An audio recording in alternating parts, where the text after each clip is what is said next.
This graph shows the increase in the area burnt by fires in the US since 1980. দাবানল ক্যালিফোর্নিয়ার দক্ষিণাঞ্চল যেন আগুনের সমুদ্র হয়ে উঠেছে।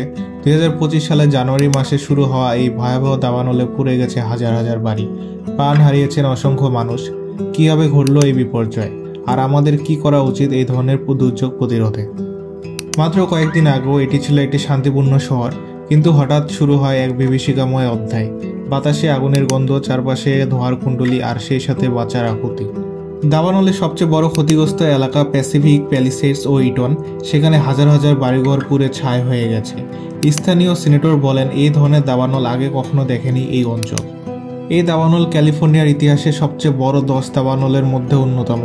গত 5 বছরে সবচেয়ে বড় 10 দাবানলের 8টি সংঘটিত হয়েছে, যা জলবায়ু পরিবর্তনের প্রভাবকে স্পষ্ট করে তোলে।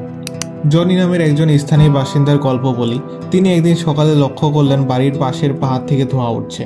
তিনি ভেবেছেন হয়তো ছোটখাটো কিছু হবে, এই ভেবে তেমন গুরুত্ব দেননি। কিন্তু কয়েক ঘন্টার মধ্যেই বাতাসে ছড়িয়ে পড়ে আগুন। শুষ্ক গাছপালা এবং প্রচণ্ড বাতাসের কারণে আগুন মুহূর্তেই তার গ্রামে চলে আসে। কেন এমন হলো, আসুন কারণগুলো জানার চেষ্টা করি। দীর্ঘদিনের খরা এবং কম বৃষ্টিপাত এই এলাকাকে দাবানলের জন্য উপযোগী করে তুলেছিল। শুষ্ক আবহাওয়ার সাথে ঝড়ো বাতাস যুক্ত হয়ে আগুন দ্রুত ছড়িয়ে পড়েছে। বিশেষজ্ঞরা মনে করেন জলবায়ু পরিবর্তনের ফলে ক্যালিফোর্নিয়ার দাবানলের সংখ্যা ও তীব্রতা বৃদ্ধি পাচ্ছে। বনাঞ্চল পুড়ে যাওয়ায় বন্যপ্রাণীর আবাসস্থল ধ্বংস হয়েছে এবং ধোঁয়ার কারণে বায়ু দূষণ ক্রমই বেড়ে চলেছে।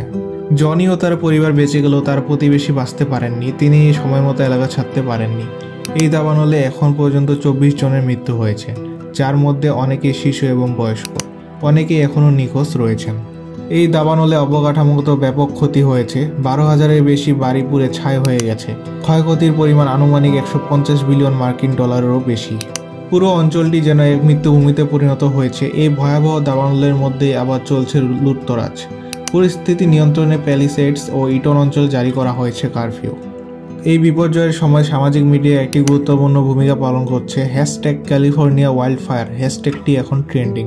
এদিকে অভিনেত্রী জেনিফার গার্নার জানিয়েছেন, এই দাবানলে তিনি তার একজন ঘনিষ্ঠ বন্ধুকে হারিয়েছেন। প্যালিসেডস এলাকায় তার বন্ধুর বাড়ি পুড়ে ছাই হয়ে গেছে। প্রেসিডেন্ট জো বাইডেন এই দাবানলে ক্ষতিগ্রস্তদের প্রতি সহমর্মিতা প্রকাশ করেছেন এবং পুনর্বাসনের জন্য দ্রুত কার্যক্রম নেওয়ার প্রতিশ্রুতি দিয়েছেন। প্রিন্স হ্যারি এবং মেগান ক্ষতিগ্রস্ত এলাকায় ত্রাণ শিবির পরিদর্শন করেছেন। তারা স্থানীয় বাসিন্দাদের সঙ্গে কথা বলেন এবং খাদ্য বিতরণ কার্যক্রমে অংশ নেন।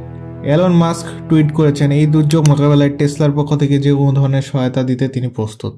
এই ভয়াবহ পরিস্থিতি মোকাবেলায় দমকল কর্মীরা জীবনের ঝুঁকি নিয়ে কাজ করছেন, কিন্তু তারা চরম চ্যালেঞ্জের মুখোমুখি। প্রথমত পানির অভাব, অনেক জায়গায় ফায়ার হাইড্রেন্ট ঠিকমতো কাজ করছে না। দ্বিতীয়ত ঝুঁকিপূর্ণ এলাকা, আগুন এত দ্রুত ছড়াচ্ছে যে অনেক এলাকায় পৌঁছানো কঠিন হয়ে পড়েছে। প্রায় 18 লক্ষ মানুষকে নিরাপদ স্থানে সরিয়ে নেওয়া হয়েছে। গভর্নর মিউসন বলেছেন, আমরা এই দুর্যোগ মোকাবেলায় সর্বাত্মক চেষ্টা করছি, তবে আরও সহযোগিতা প্রয়োজন। উচ্চ তাপমাত্রা যা পরিবেশকে শুষ্ক করে তোলে, প্রতিনিয়ত বাড়ছে কার্বন নিঃসরণ। দাবানল থেকে উৎপন্ন ধোঁয়া আরও বেশি কার্বন নিঃসরণ করছে, যা জলবায়ুর উপর দীর্ঘমেয়াদী প্রভাব ফেলবে। এই ধরনের বিপর্যয় এড়াতে আমাদের প্রয়োজন দীর্ঘমেয়াদী পরিকল্পনা। অগ্নি প্রতিরোধী প্রযুক্তি হিসেবে ঘরবাড়িতে ফায়ারপ্রুফ প্রযুক্তির ব্যবহার বাড়াতে হবে।